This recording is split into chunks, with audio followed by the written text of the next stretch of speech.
I'm Hunter Paniagua with Tiger Sports Digest here with Austin Cooper at Alec Box Stadium. Friday night, the Super Regional kickoff between LSU and Oklahoma. And the big news leading up for LSU is that Sean McMullen will be good to go after injuring his hamstring.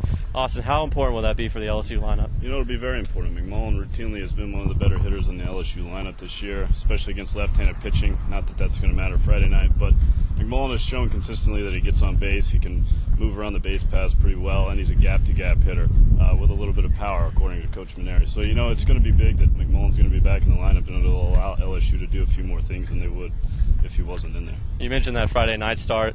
Oklahoma's throwing out their ace, one of the best pitchers in the country, Jonathan Gray.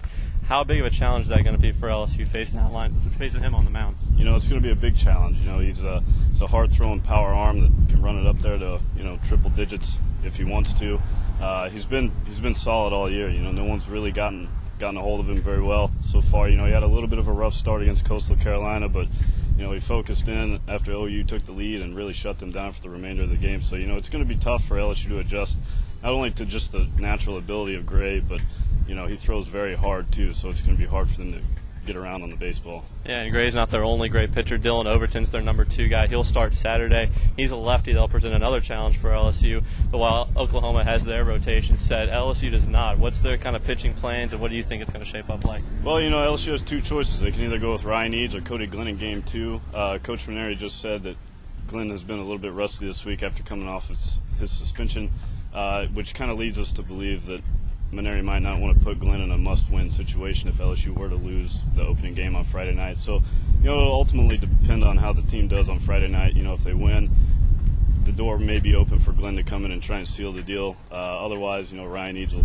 have to be relied upon to keep things even. And a lot of it has obviously been made of this pitching matchup. Both teams have great pitching staffs, but how is Oklahoma going to approach this offensively? You know, OU's got a pretty solid offense. They compare well to a team like Arkansas in the SEC West. They have a couple of good hitters at the top of their lineup.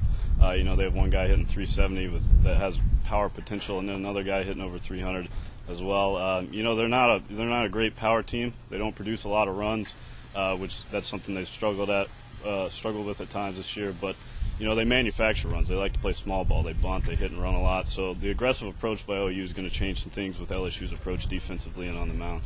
Well, it should be a great series. Remember, stick with Tiger Sports Digest for all your coverage. It'll start Friday night here, 6 p.m. Stick with TSD.